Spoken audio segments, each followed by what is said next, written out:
welcome everybody to an exclusive episode of The Sheriff. Guys, today I am blessed to have one of my idols on as a special guest. I've looked up to this gentleman my entire life. He was one of my favorite players, most energetic guy I think I've ever seen step on the ice. And ladies and gentlemen, he is also the proudest Métis person in Canada. Mm, Without further ado, Theo Fleury, how are you doing tonight, my friend? I'm awesome. How are you doing, pal? I'm doing great, buddy. Just to have you on my show, I'll tell you what, Theo, I'm a Toronto boy, right? I grew up, I was born in Vancouver, but I grew up in Toronto. Big Yeah, Leaf fan. yeah. But something about those Flames, man.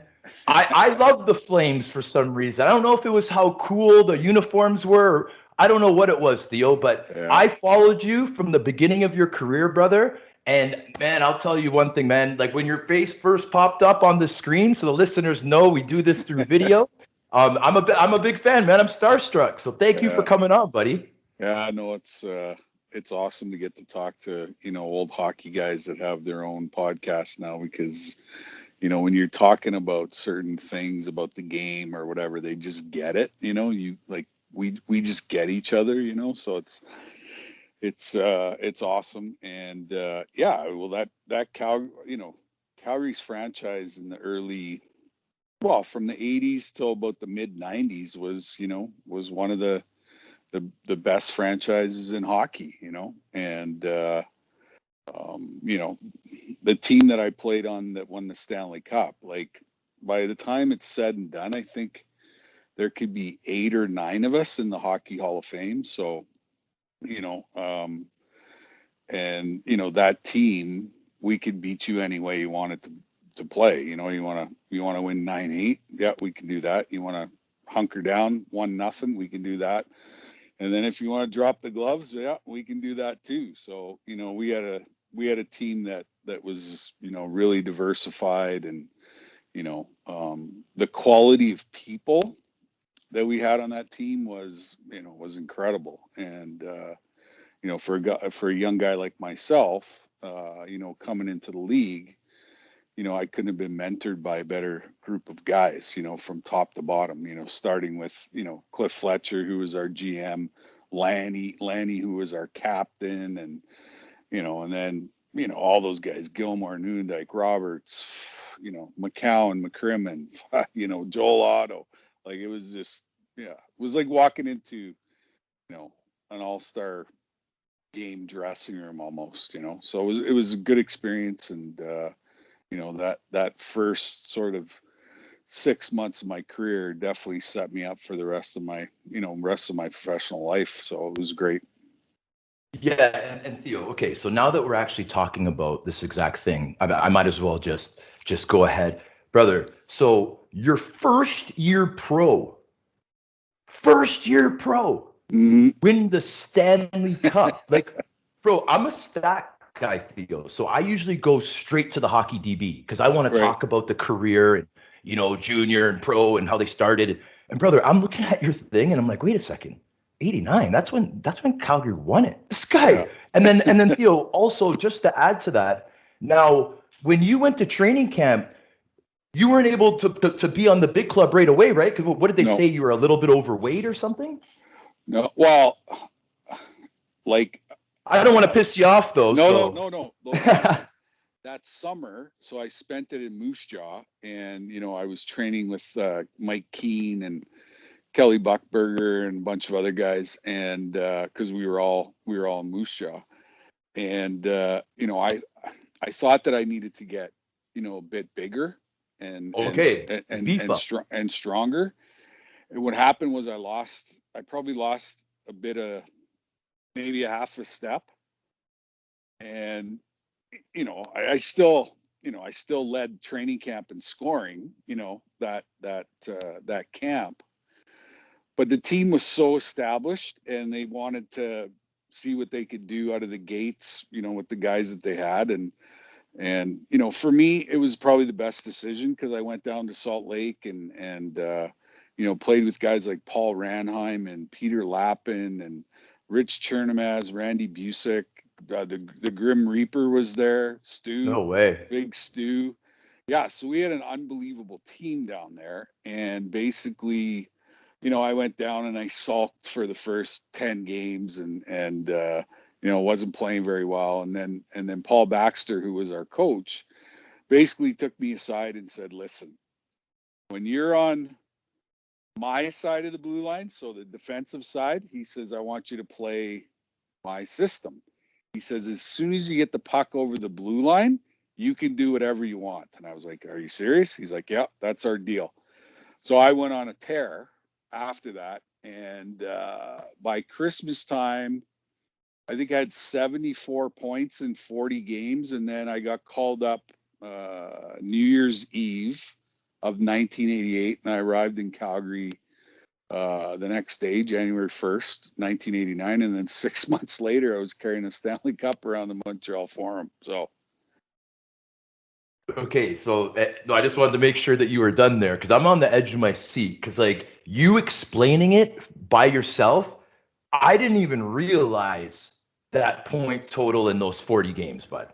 You almost had yeah, 80 points in 40 I know. games, It was crazy. It was and that was crazy. before Christmas. Before Christmas, yeah. So So I you so might you have, get so if I played the whole season down there, I might have had 160 points maybe, right? And back then it was 16 players and two goalies. So I oh never came off the ice. Like the whole like Baxi told me, he says on the power play, he says, "I don't want you coming off the ice." So I played the whole 2 minutes of the power play. So that's where I was getting all my points because we had an unbelievable power play. Like Paul Ranheim scored 68 goals that year. jeez, bud. Oh yeah, it was So you yeah, played your winning percentage that year was probably unreal with the yeah, two teams.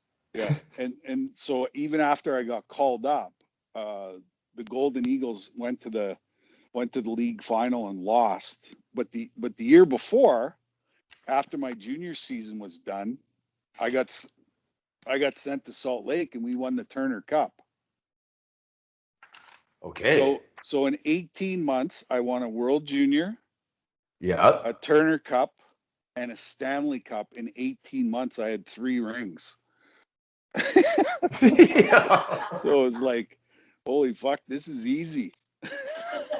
So let me add to that. So that year, incredible year. Like I Mhm. said, Toronto guy, loving the Calgary Flames. Yeah, Now, I'm like 9, 10 years old at this time. I'm just starting to watch hockey, right? yeah, yeah. And I'm watching you. Now, your team is probably represented on my show the most out of any team in history because Mark Hunter, Right. Tim Hunter Yeah. have both been special guests on my show. Oh, that's awesome. Okay. They were Sandy McCarthy, right. right? But I know it wasn't that year though, right? With Sandy?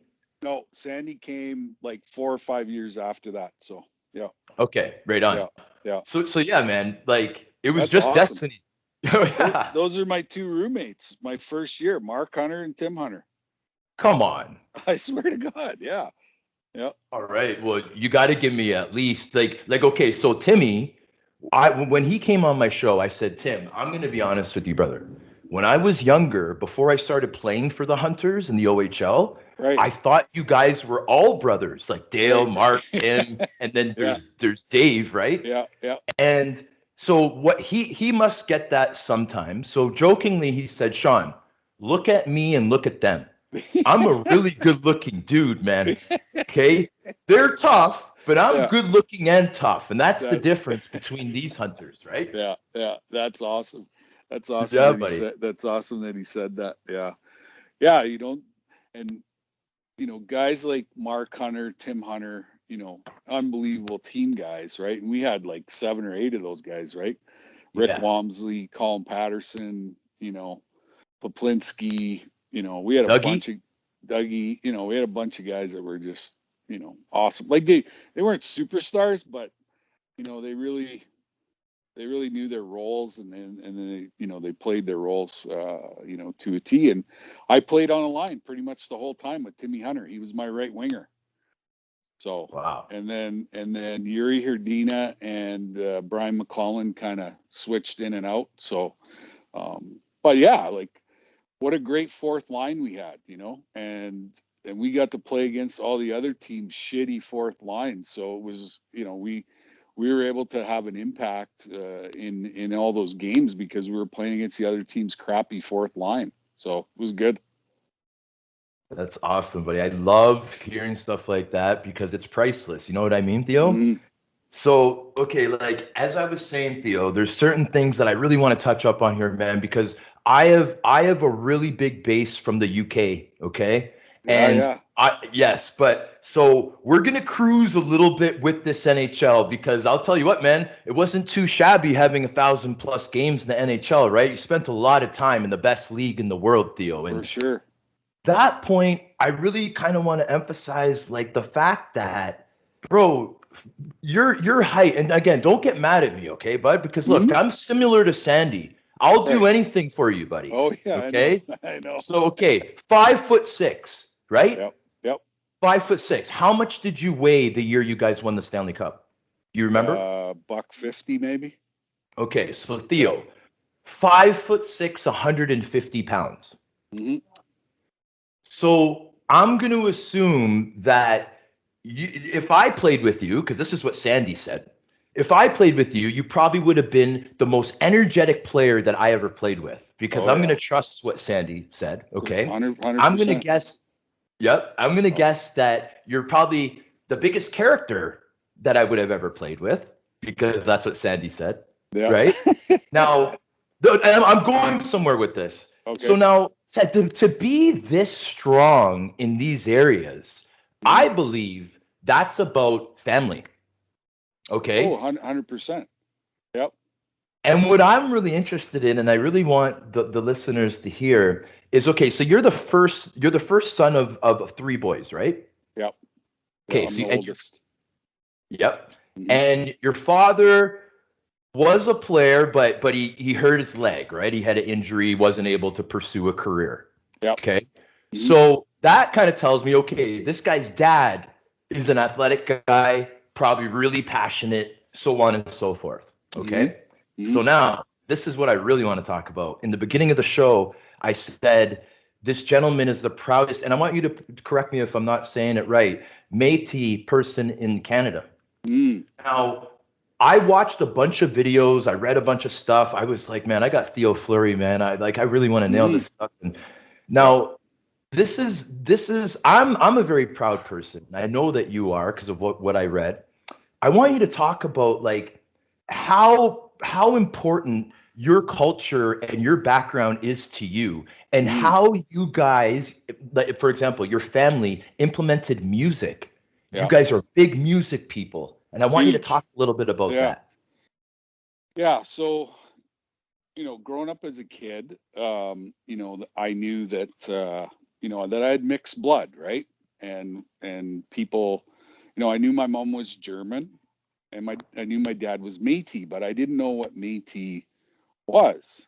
And I was a guy or a kid in school, that was always, standing up for myself, get into scraps all the time and whatever. And so anyways, I'm 8 years old, and every Christmas at school, they would show us a movie. And so the year I turned 8, we watched this movie called Riel, which is a story about Louis Riel. Okay. And as I'm Yes. watching this movie and watching this guy, I was like, holy cow. Like, this guy is smart. This guy is resilient. This guy's a leader, and I just connected instantly with this character named Louis Riel, who was the leader of the Métis people. Okay. And, they hung him. They hung him for treason because he was standing up for our rights and all of that, right? And so, that always sort of stuck in my brain. Okay. And then, we would go to my uncle's farm in a little town called St. Lazare, Manitoba, and every Sunday we were there. They'd break out the guitars and the fiddles, and people would be jigging and dancing and singing and all this stuff, right? And my fondest memories as a child, they're sitting beside my grandfather, listening to him play the fiddle. And and that's, if you know anything about Métis people, like music is part of, like it's embedded in our DNA, right? So anyways, so I become this famous hockey player and whatever, and then I retire. And so there's a program on APTN called All Our Relations is the name of the show. And so they did a whole show on my Métis heritage and background. And so they traced my family all the way back to Batoche and Duck Lake, where that big rebellion happened, where they captured Louis Riel right there, and then, and then, like I said, and then they hung him. But Wow. what they discovered was my great great great uncle Patrice Fleury was Gabriel Dumont, and Gabriel Dumont was the leader of the Métis Army. Whoa. Okay, and my great uncle was his right hand man. He was like the guy, right?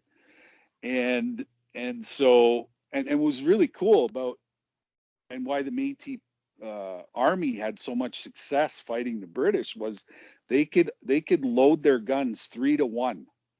So every time the British loaded one, Yeah. they'd already loaded and shot three before they could before they could get the one shot off. And that's why, they were such a menace and a pain in the ass of the British, right?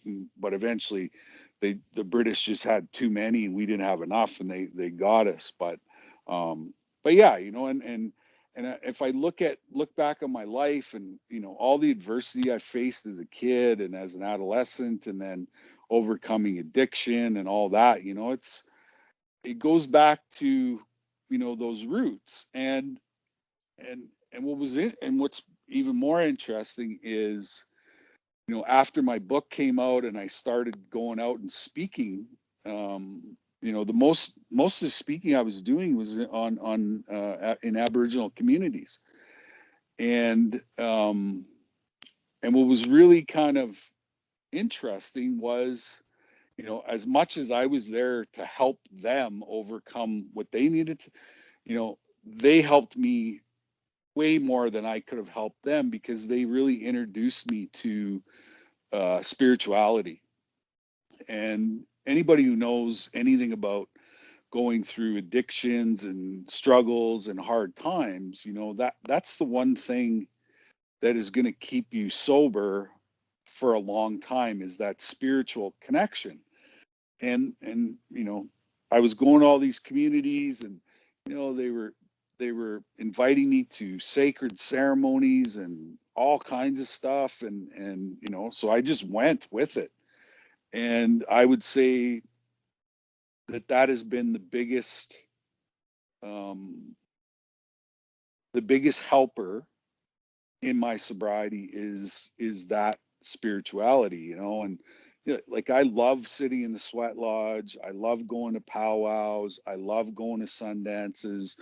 I love talking to medicine men and spiritual healers and intuitive healers and all that stuff. And you know and I all I did was, have good intentions of wanting to, to help my people, but ultimately they helped me way more than I could, I could help them. And it's been an incredible journey, like big time. It's been unbelievable. Yeah, man. Thank you for sharing that, Theo. Hmm. And just to add to that a little bit, brother, because there's a couple of key words that I heard there, and you kept saying that you're the one that really got the help at the end of the day, and what you were doing, and when I hear that, I think of volunteer work. I've had this conversation with Yeah. so many of my guests. Like, I learned in my life that volunteer work is pure therapy, man. Oh yeah. All it Yeah. Hmm. Yeah. There's no question that, we have a saying, helping is healing, right? And ultimately, that's how I've healed myself, is just by putting myself out there and trying to help as many people as I can. And what happened, whether it, was through osmosis or whatever it is, the people that I've tried to help, like I said, have helped me more than I could possibly help them. And so, And that's what I think a lot of young players don't realize is, yeah, you're famous, and like you're famous in junior hockey, Yeah. right? You show up at junior, you're already famous because you're playing in small towns. People see you all the time, and all that. So you become this celebrity, right? And if you forget about where you came from, the ego can take over, right? And you get a swelled head, and you start to treat people with disrespect, and you think they should be kissing your ass and wiping your ass and all this stuff, and uh, and it's not that way at all. And when I got to Calgary, not only were you expected to be a great hockey player, but you were also expected to be a part of the community, get Mm. involved in charity work, loan your name to causes and all that. And, some of my greatest friends that I have today here in Calgary, I met through doing charity work, and so, I always try to encourage young guys when they're in communities. And I also say to them, you know why you want to do charity work? Because when you're in a 10-game goal scoring slump and the press is all over you, they won't care if you're doing charity work because you're a good guy, right? And you're not going to feel that heat and all that stuff that's coming down. If you're a good person, and you're doing good stuff for the community, they'll let that stuff slide. You know what I mean? So it's important to give back because we play the greatest sport in the history of the world, and if you don't give back, then I think that's part of the experience. Has to be part of the experience is you know being a good, respectful community guy that cares about people and all of that, and that has become my life. Post hockey career is I do as much helping as I possibly can. You do. You really do, Theo. Mm-hmm. And and man, one of my biggest interests is the things that you are doing right now, like Mm-hmm. currently. Mm-hmm. I just and like the thing is, Theo, is you're such an interesting dude. You played 1,000 NHL games. You won a Stanley Cup. You're one of the most energetic players in NHL history. And the thing is all I want to talk to you is about like non-NHL stuff. You know Yeah, what I and mean? That's how interesting you are, bro. well, because it's about legacy, right? When you're done playing, you know, did did you leave the world a better place than when you got here, right? And I've tried to live every day, like that, right? Um, and it's about touching one life every day if you possibly can, and when I came out with my story in 2009, like I knew nothing. I really knew nothing. All I had was this story, and I took this story, I told the world, and then all of a sudden, all these other survivors and these other people who experience sexual abuse or physical abuse, emotional abuse, spiritual abuse, they started gravitating towards me, and I was like, holy shit, like fancy me being plunked right into the biggest epidemic on the planet, which is trauma, mental health, and addiction, right? And Yeah. they all live in the same house, right? And and so when I was out on the speaking circuit, I started to run into experts in the field of trauma and mental health and psychiatrists, psychologists, all these old holistic healers, intuitive healers, and I just sort of velcroed myself to them, and I started to listen to what they had to say, and I learned about healing and about all these different modalities that we can use to heal, and now I've put them into my own practice, whether I'm leading groups or doing one-on-one coaching or whatever it is. I've taken all of that information, and what I'm really good at is I'm really good at taking all of the science and all of the all those crazy words that they use, and I'm really good at being able to decipher them and then project them in a way that people can really understand.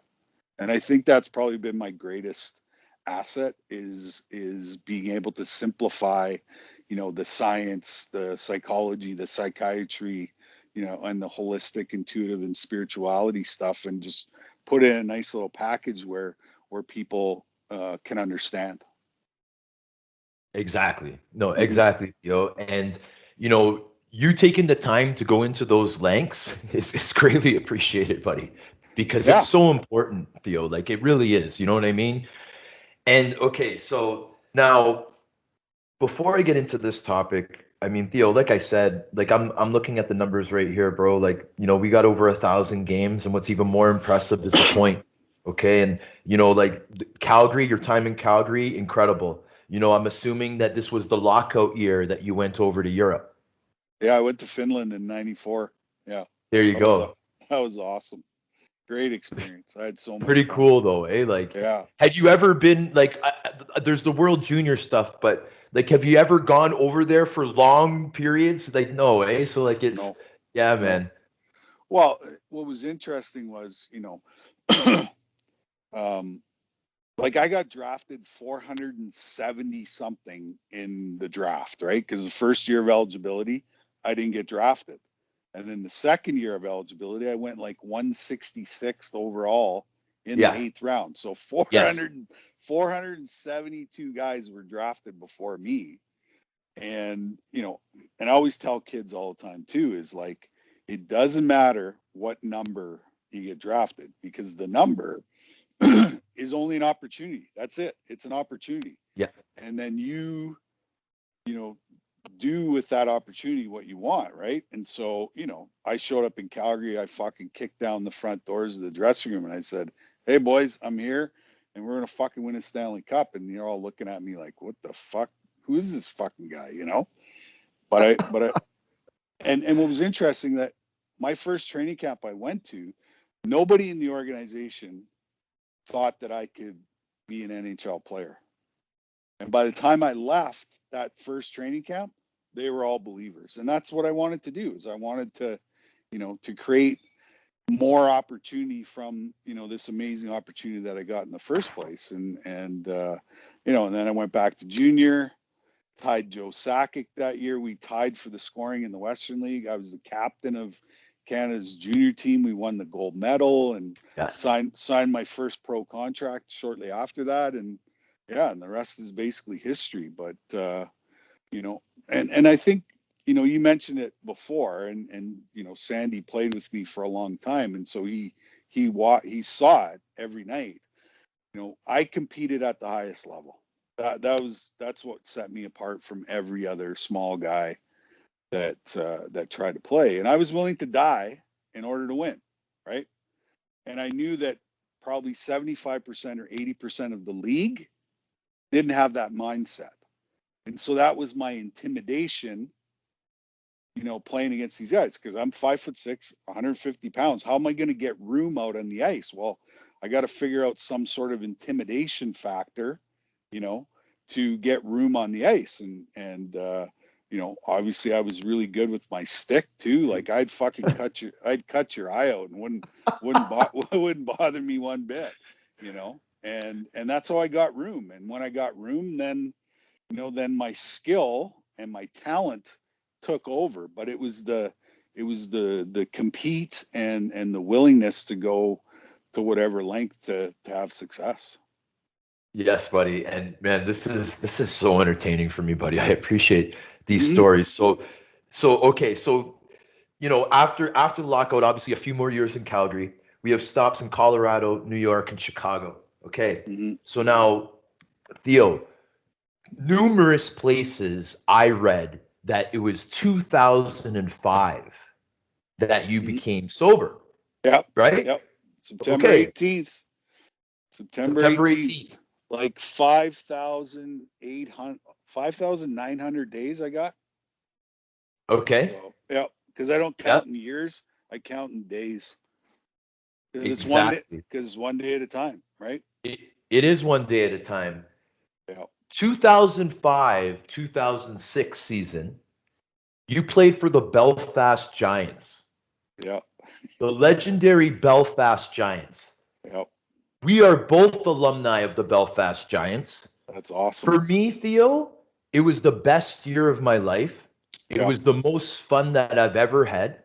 yeah, I've never been more proud to play for a team than yeah, I did when I played in for the Belfast Giants. yeah. I had an extra energy with me. I Hmm. felt that I had a superpower, Theo, when I played for Yeah, that club. yeah, And there's many reasons why. for But what I sure. really want to know is Hmm. what the Belfast Giants means to Theo Fleury, because I've read a lot about it, my friend. Well, I think I'm the only person on the planet who went to Belfast to get sober. I agree with you. um, so I had a friend that had bought a share in the team, and we were playing golf that summer. And he said, "Yeah, I just bought a share in the Belfast Giants." He goes, "What are you doing this winter?" And I said, "Nothing." He's like, "You want to play hockey?" I'm like, "Play hockey? Like where?" He says, "In Belfast." I'm like, "In Ireland? They have a fucking team there?" You know, I knew nothing about the British Elite League, and so called my girlfriend at the time and said, "Hey, you want to go to Belfast for the winter?" And she's like, "Yeah, let's go." And went there and absolutely had one of the most incredible times ever. And it had absolutely nothing to do with hockey, like nothing. You know, the hockey was okay, but the life experience for me meant everything. You know, there's so much history, and every Sunday we'd jump in the car and we'd go to the Giants Causeway, and I would walk for hours and hours and hours just staring at like one of the most beautiful places on the planet, and really really found some serenity and some peace, some joy, which I hadn't experienced in a long time, because I was so messed up with my addictions, and my mental health was terrible, and and all that stuff. But the hot, like, to play at the Odyssey Arena is an incredible experience, and I remember I remember my first game. Like, I showed up and I hadn't played a hockey game. I don't think I'd even been on the ice in probably 6 months. Okay. And the first game, I get 3 goals and 5 assists, and I beat up the toughest guy in the league in the same in the same game. And the arena was absolutely electric. Like, it was sold out, and yeah, and they were singing the whole time, and yeah, it was such a cool experience all the way around. Yes. Now, did you find that like the people are just so passionate over there, Theo, and it just Unbelievable. seemed like like they care more, and like I just felt so proud to play for that team. And like you're right, it's the life experience that Yeah, really takes things over, doesn't it, yeah, brother?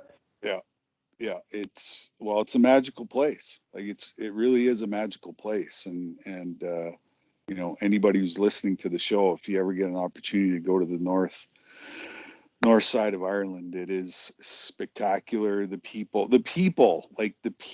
are just like, I don't know. I don't know if I've ever been around a better group of people. Like, you know, and I always tell people, if you're going to Ireland, don't even book a hotel room. Just go to the local bar, sit down beside some guy, and by the end of the night, he'll invite you to stay over at his house. Yes. That's the kind of people they are. And but yeah, it was an amazing experience, and I love the story of the two, the Protestants and the Catholics, Yep. have feuded there for centuries. Yes. And the color of the jersey is the two colors of the two groups that feud with each other.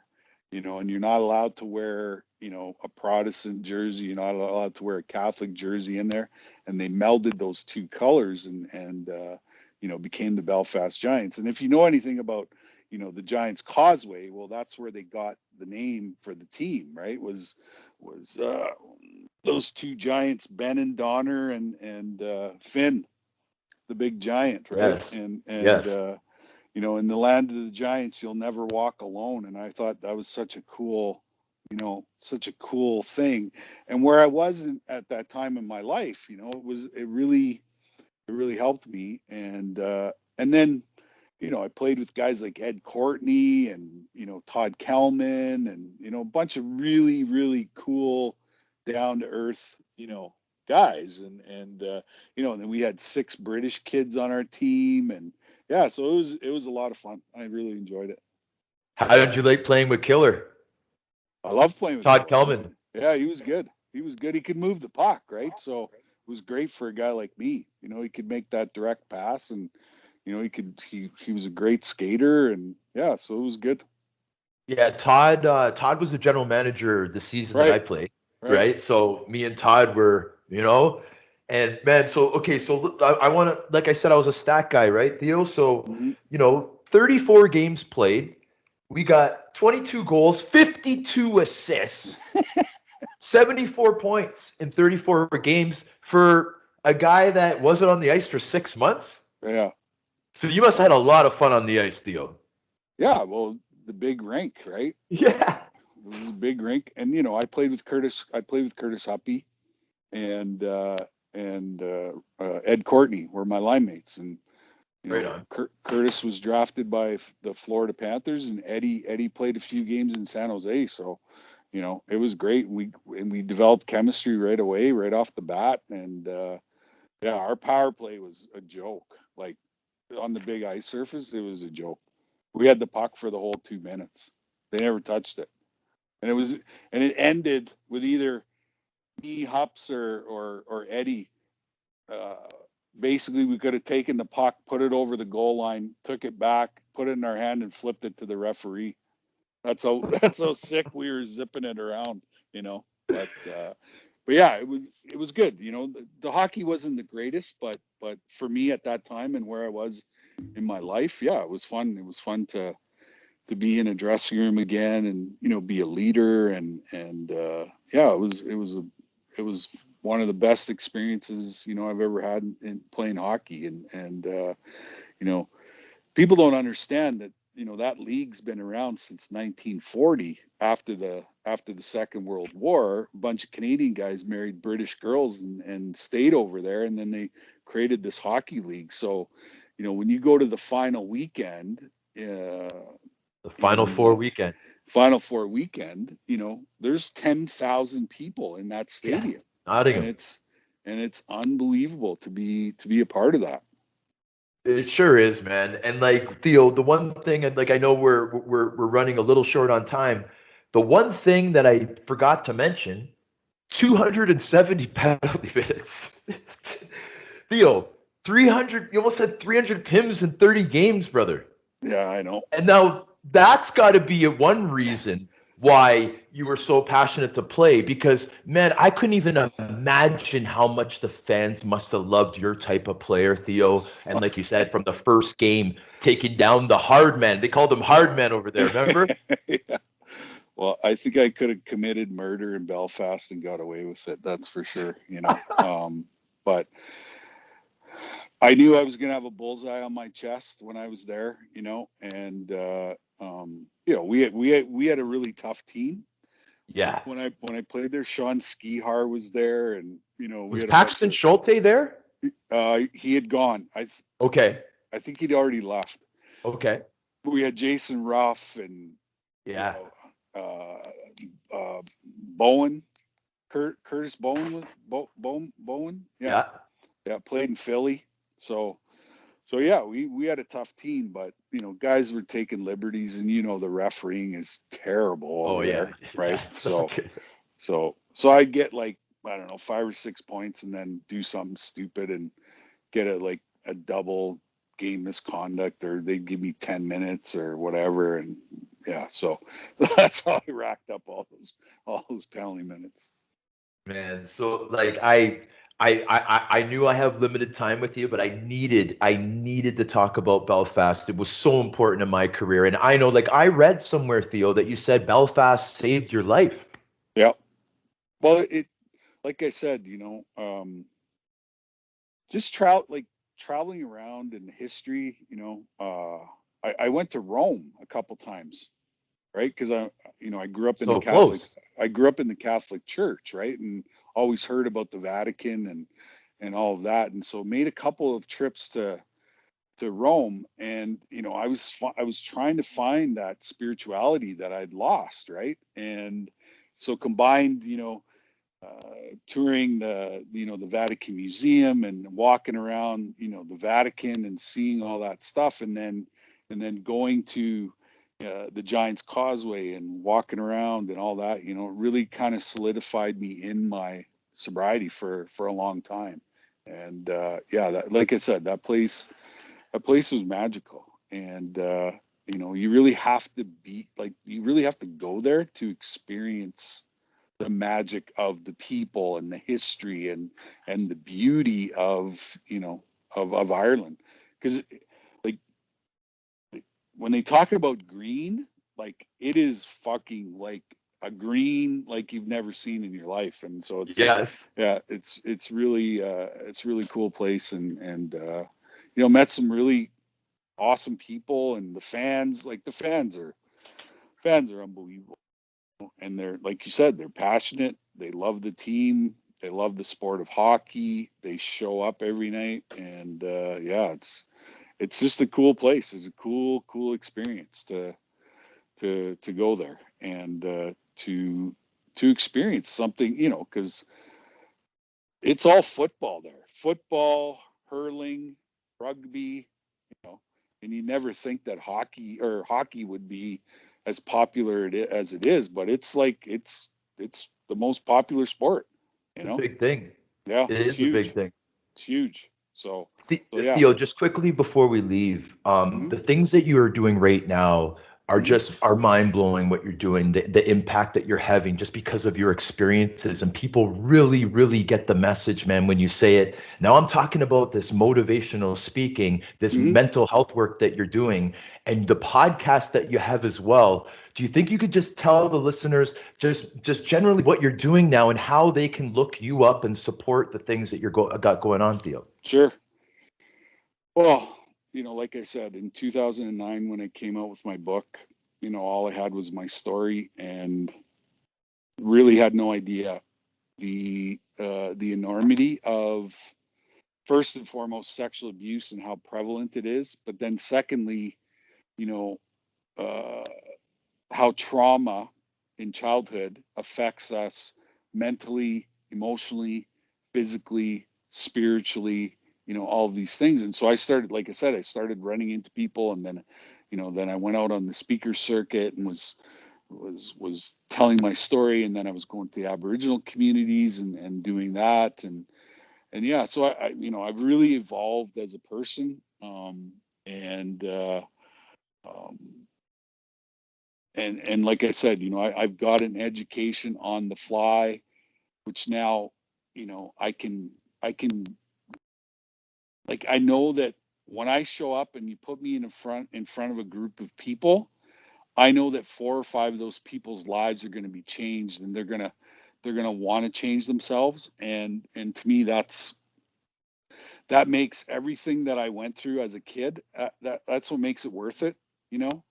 And truly, you know, experiencing my parents and experience my abuser, I really look at them as gifts in my life now, because without that experience, I'm not doing this amazing work that I'm doing. And so yeah, and if you could find the gift in your pain and suffering, then you're going to be able to help somebody else who's going through the same thing. And so I feel incredibly blessed, and very, very fortunate, to be able to to make a living doing what I'm doing now. I run groups online. I run groups through our foundation. I do one-on-one coaching. I write books. I do documentaries. We got a Hollywood movie in the works about my story. So yeah, so basically, Wow. I've taken my story and music, like the music, and every avenue, whether that's speaking or uh, doing workshops or whatever. Everything's geared around, healing, right? Healing and the story, right? And yeah, so if you want to get in touch with me, I'm at theofleury.life is my website. And I'm on all social media platforms. And I always tell people, if you don't have anybody to talk to, please look me up on social media, send me a message, and I will get back to you within the hour. Wow. Okay, Yeah. Theo, that's incredible, man. Mm-hmm. Yeah. Wow. Because, God blessed me a long time ago. And, I basically surrendered, September 18th, 2005, I surrendered, hit my knees in a washroom, and I said to God, I was like, you know what? I can't do this anymore. So you can run the show. I'll get in the passenger seat on the bus, and wherever you want to take me, I said, I'll go there, and I'll do whatever I can. And you know what? He hasn't disappointed. That's for sure. Every single day, there's always one person that he puts in front of me that needs help or needs support or whatever it is. And so, like I said, I've accepted that this is what the rest of my life looks like. And, the big goal is to alleviate pain and suffering in the world. Right. And there's so much of it, and we've been through tons of it in the last 2 years, Yeah. and, we've had more opioid deaths and suicides than we've had COVID deaths. And so, it's just kind of sad to see where we are as society, humanity, all those things. And so, I try to bring some light and some hope and understanding to every day that I live on this planet. Oh, God bless you, brother. God bless you for sharing this. God bless you for the things that you're doing, Theo.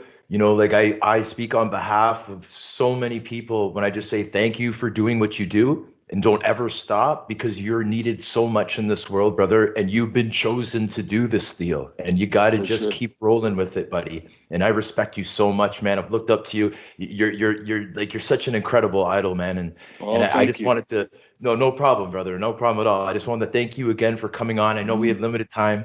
The one thing I'd ask you is, would you consider a part two?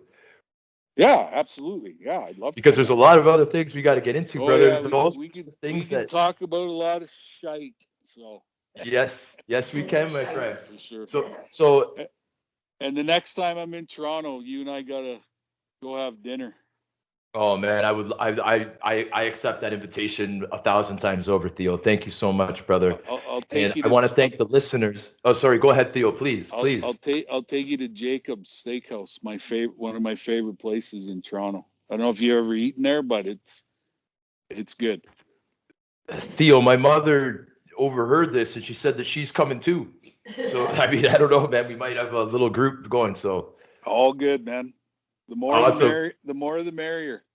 The more the merrier. There you go, man. Theo Fleury, one of my idols, inviting me for steak dinner. I don't think it gets any better than that, Theo. Thank you very much, my man. All right, brother. I want to thank the listeners for also tuning into another episode of The Sheriff with special guest, the legend Theo Fleury. Thank you so much. And we're going to sign out now, guys. Woo!